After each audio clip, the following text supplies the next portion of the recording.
আমার প্রিয় ভাইরা, 9 নম্বর দায়িত্ব হলো এই মাসে আল ইতিকাফ।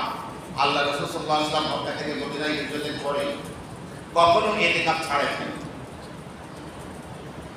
অতএব সুস্থ সবল অবস্থায় যারা আমরা আছি, সারা বছর সংসার দুনিয়া কাজ কর্ম দৌড়ঝাঁপ নিয়ে আপনি আমি একান্তভাবে আল্লাহ পাকের সামনে মিলিত হওয়ার সুযোগ পাই না।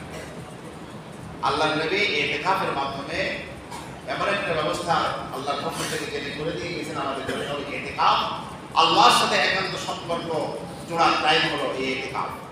চেষ্টা করা যে আমি আমার সমস্ত দায়িত্ব সম্পর্কে বুঝিয়ে, আপনি বড় কর্মকর্তা, বড় একটা আপনার ব্যবস্থাপনায় আপনার কর্মচারীদের বেতন হবে, বোনাস হবে, তাদের ছুটি ছাড়ায় তারা যাবে, আপনি সব 20 রমজানের আগে সব ব্যবস্থা করে রেখে দিবেন।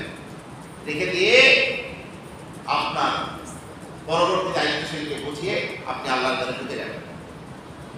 এভাবে মা বোনেরাও তাদের ঘরের একটা কোনায় একটা জায়গায় ইবাদতের জন্য ব্যবস্থা করে তারাও ঘরে ইতিকাফ করতে বসে যাবে। ইতিকাফ করা এবং ইতিকাফের নিয়ত করে থাকা এবং লাইলাতুল কদরের অনুসন্ধান করা, যে কোনো ভাবে আমাকে লাইলাতুল কদর হাসিল করতে হবে। আর যারা ইতিকাফ করবে আল্লাহ তাদেরকে লাইলাতুল কদর দিয়ে দিবেন ইনশাআল্লাহ।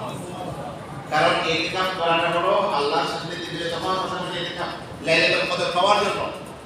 এই জন্য রমজানের শেষ দশকে ইতিকাফ করার নিয়ত করা। সর্বশ্রেষ্ঠ ইতিকাফ হলো বাইতুল্লাহ শরীফের ইতিকাফ, যেখানে লক্ষ গুণ বেশি সওয়াব।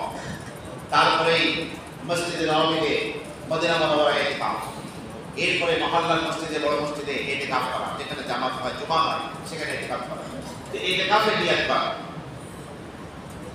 এরপরে মুসলিম উম্মাহ যাকাত রমজান মাসেই ফরজ হয়, তা না, 1 বছর গেলেই যাকাত ফরজ হয়। কিন্তু যেহেতু রমজান মাসের সওয়াব বেশি, এই জন্য গোটা পৃথিবীর মুসলিম উম্মাহ যাকাত আদায় করে থাকে কোন মাসে? রমজান মাসে। এই জন্য আমরা পাই হিসাব করে, পূর্ণ হিসাব করে আল্লাহ পাক আমাকে কত টাকা কোথায় দিয়েছেন এটা নিজেই ভালো জানি। কোন জায়গায় কত টাকা বিনিয়োগ করা আছে, কোন সমিতিতে কয় টাকা আছে, কোন ব্যাংকে কয় টাকা আছে, কত টাকা আমি ইনকাম করছি, কোন দোকানে নগদ বেচা কেনার দোকানে আমার কত টাকার পণ্য আছে, মোটামুটি হিসাব একবারে পাই করে আল্লাহ তো মাত্র 40 ভাগের 1 ভাগ চাচ্ছেন, শতকরা 2.5 টাকা। আল্লাহ পাক যদি আপনাকে 1 কোটি টাকা দেন, তাহলে আল্লাহর পথে আপনি 2.5 লক্ষ টাকা দিতে পারবেন না ইনশাআল্লাহ।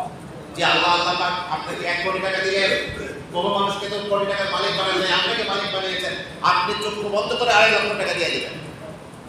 পাই হিসাব করে যাকাত আদায় করা। অনেকে লামসাম একটা দিয়েই মনে করে আমার পাপ আদায় হয়ে গেছে। না, আপনাকে পাই হিসাব করে আপনার উপরে কত খরচ হয়েছে সেটা দেখে একেবারে খামওয়ালি আপনার যাকাত আদায় করে দিতে হবে।